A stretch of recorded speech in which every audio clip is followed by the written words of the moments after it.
Hello, YTPC. Happy New Year, if I'm not too late. I've been sleeping most of the time from New Year's Eve. No, I haven't, but I've been late in sort of saying Happy New Year. I've just been experiencing one of those smokes that has been very, very special. You know, one of those rare times where everything seems to come together in a pipe. Unfortunately, it's been with a blend that is no longer made. Olaf's Best English, I think it's called. But it's been one of those smokes where I've been just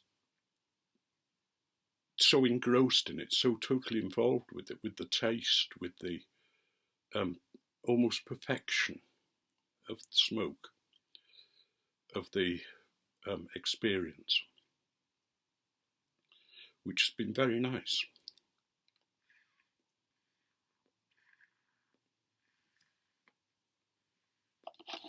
And I'm getting to the bottom of my tin of Olaf's favourite English. I do have another tin.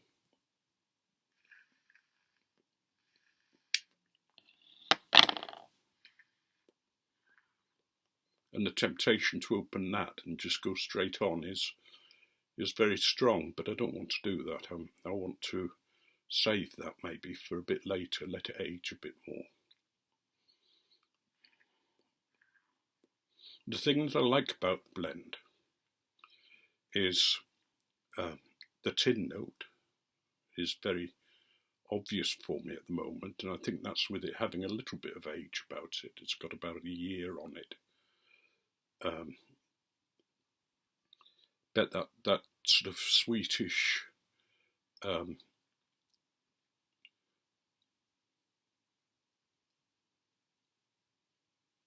smell, that combination of Latakia, Orientals, and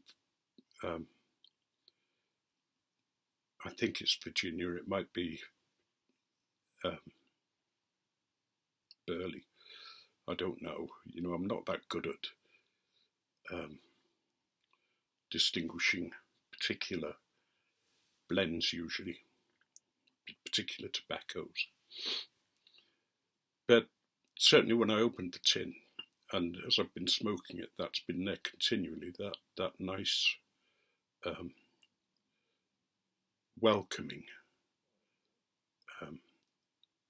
experience of the tin note. And when I've smoked it, usually it's been quite a pleasant smoke. But as I say, this last pipe has been a bit more than that. And I wondered, you know, how often this experience is there for us in smoke, but that we sometimes don't give time to the smoke, time to the pipe.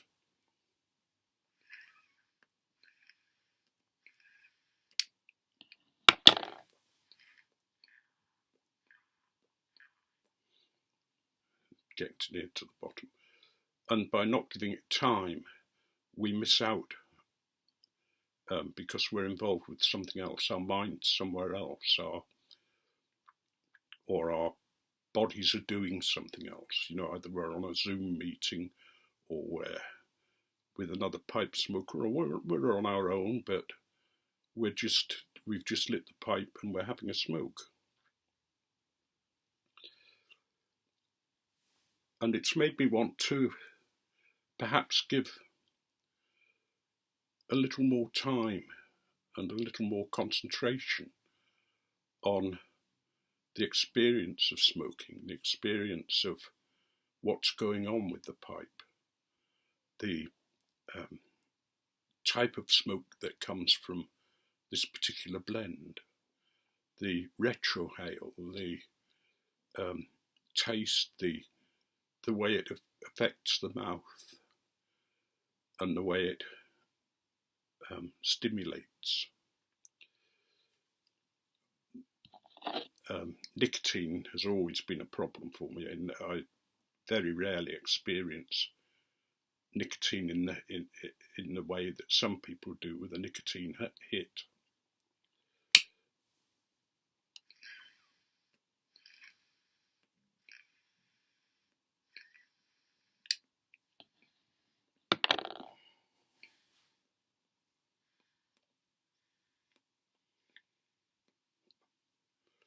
But I think I very often miss things about a blend because I'm not giving it enough concentration, I'm not giving it enough thought.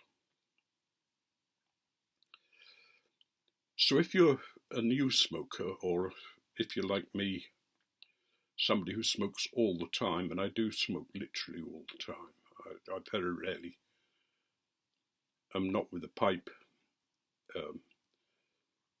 in my hand. Perhaps we need to give time and develop that sense of what we're doing. You know, as a child, I used to be told to chew 100 times before I swallowed. I never made it, you know, I just love my food too much to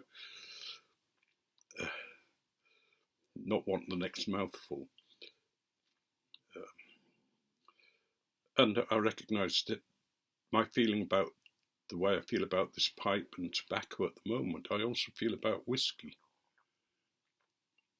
You know, there are times when I don't give it the presence that I should, and so I miss out on some of the subtleties, some of the experiences that are found in a good malt whiskey.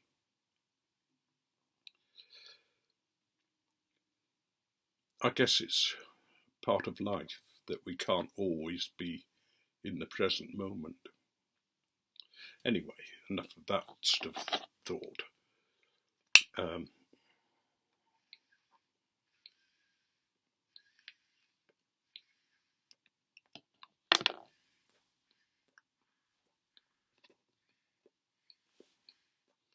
I think I have to give up.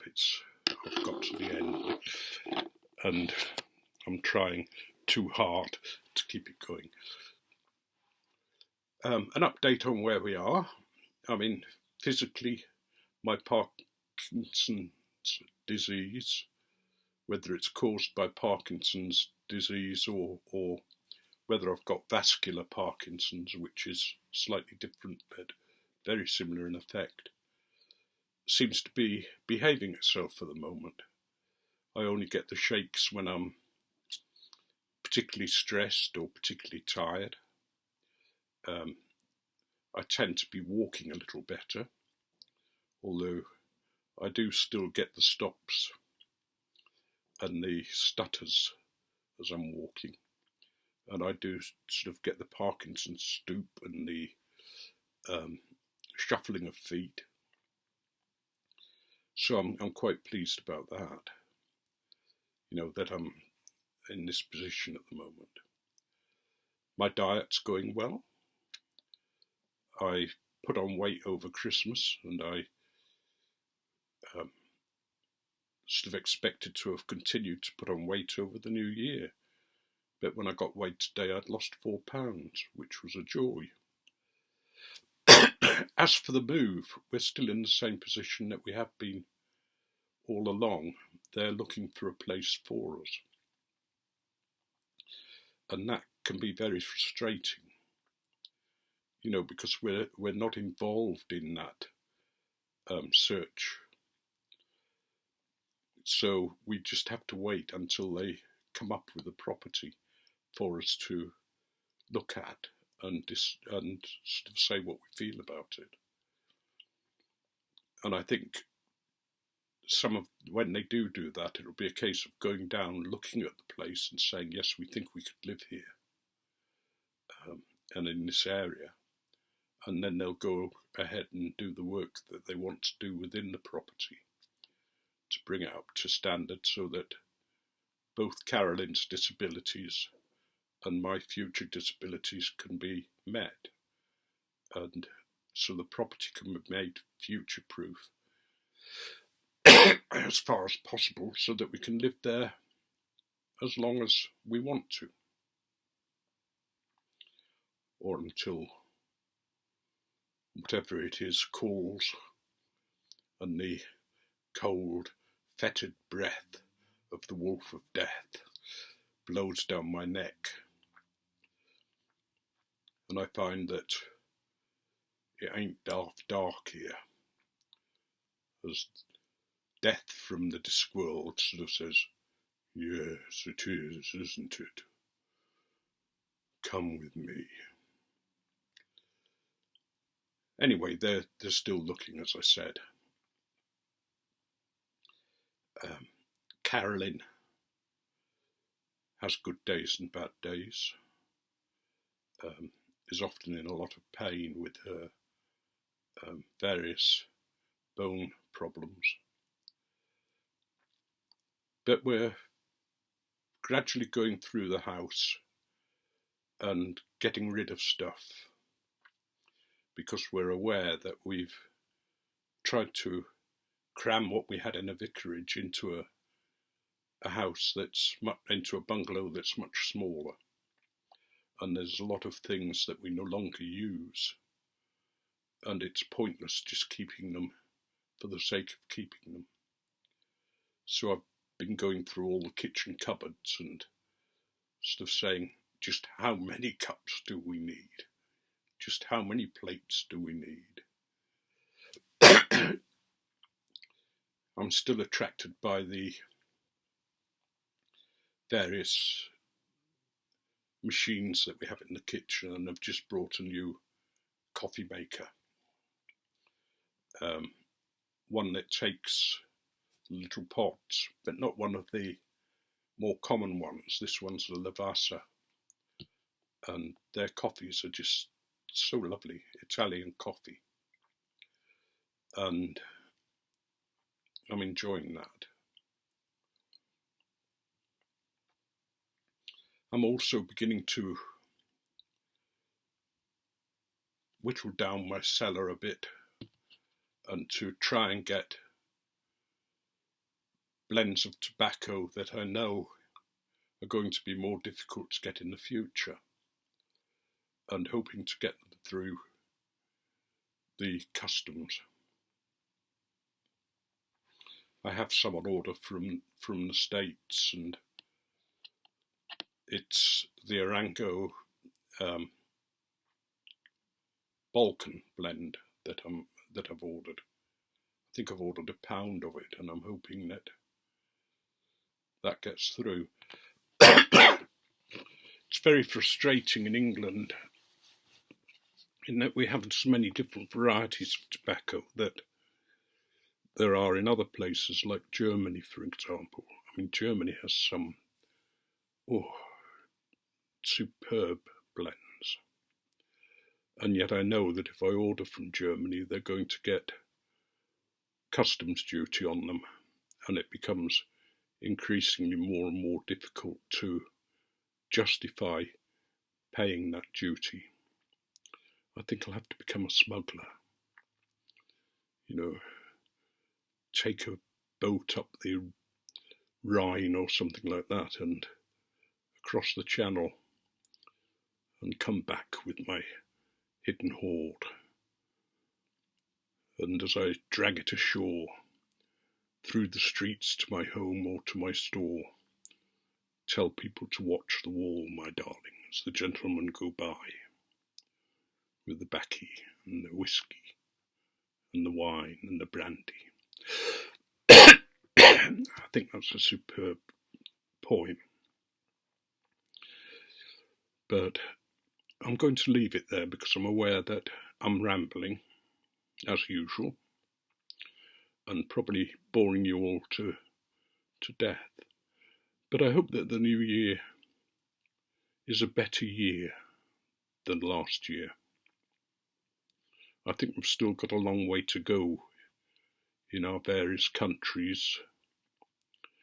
I think we have many dangers still to face in politicians and governments and in decisions that they make, and in the way they react to COVID and the way we react to it. I'm still not sure whether to ignore things completely and get on with my life now that I've had my various vaccines and boosters. I'm certainly glad that I've had them. Anyway, may you all be richly blessed. May life be pleasant and full of love. And I'll speak again soon.